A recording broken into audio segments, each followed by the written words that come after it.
Question 7 of 2019 paper 1 says sulfur trioxide decomposes in heating to form equilibrium mixture containing sulfur dioxide and oxygen. So this is the equation you have.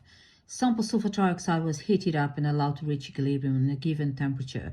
The equilibrium mixture contains 6.08 sulfur dioxide. So you got mass of sulfur dioxide equals to 6.08 grams. Okay. So the calculated mass in grams of oxygen in equilibrium mixture. So first you work out moles. Moles equals mass over MR, which is 6.08 divided by 32.1 plus 16 times 2, which is 6.08 divided by 64.1, which is gives you 0.0949 moles. So that's the moles of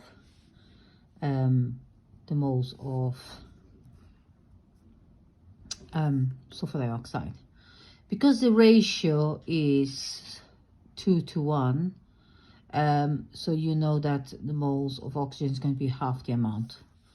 So moles of oxygen equals to 0.0949 divided by 2, which gives you 0.04743 moles.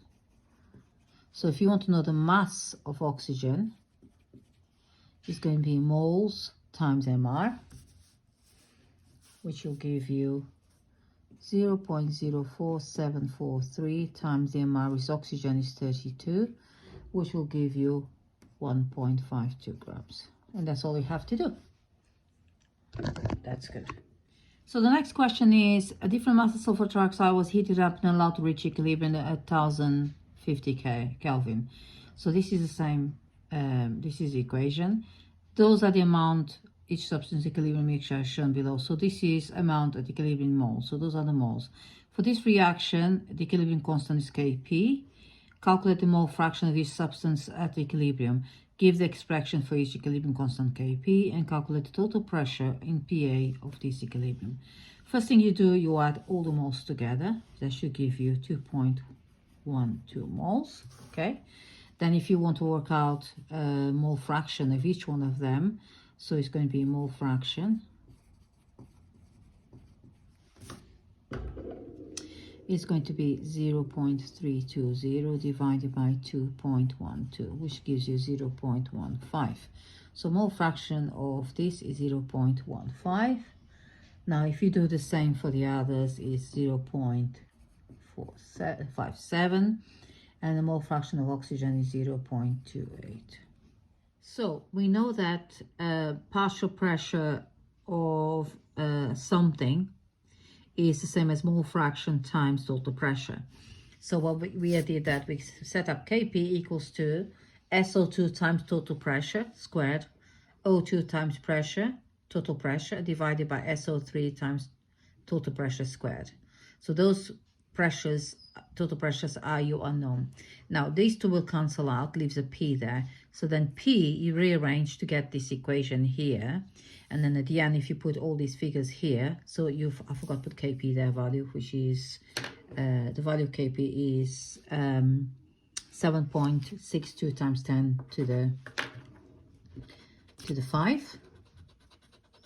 So you put that one there.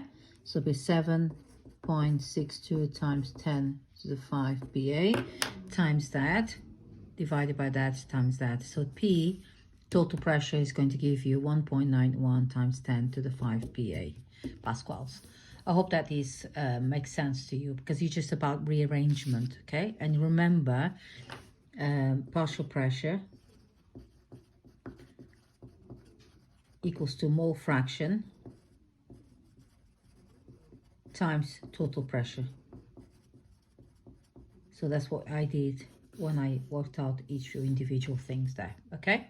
So then you can cancel everything out there, here and here, and then give you P there. So if you rearrange that, it should give you that, okay? So So that's how you answer that question. Right. For the reaction at 1050 Kelvin, the equilibrium constant is Kp is this one, which is higher. And the reaction at 500 Kelvin, the equilibrium constant Kp is lower. Okay. So that means a higher temperature. Explain how the information can be used to deduce the forward reaction is endothermic. So you just say at higher temperature,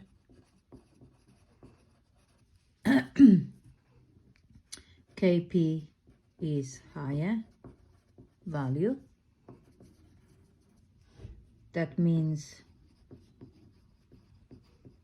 that the forward reaction is endothermic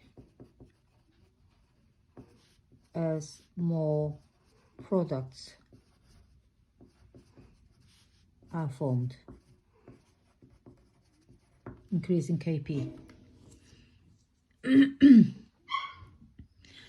Okay, I think that's all you have to say.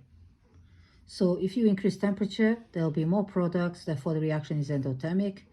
Okay, because then the forward reaction is endothermic reaction because there's more products being formed, so equilibrium shifts to the right hand side.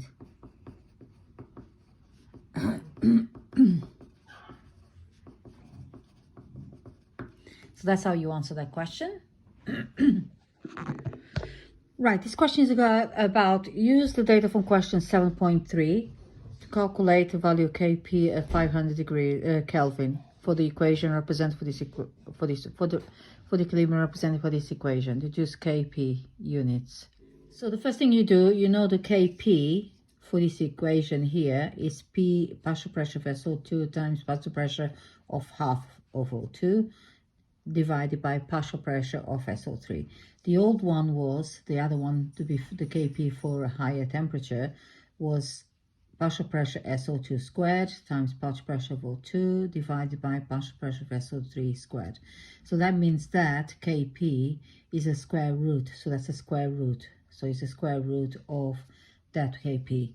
So therefore, if you square root your value there of 3.94 times 10 to the 4 pascals, the square root of that gives you Kp equals to 198.5, okay, or 198. And units, how do you do units? You go here and you go, if you got Pa here, Pascal, times Pa to the half, then divided by Pa, you cancel those two, it gives you Pa to the half. So the units is Pa to the half. Okay, and that's how you do that question.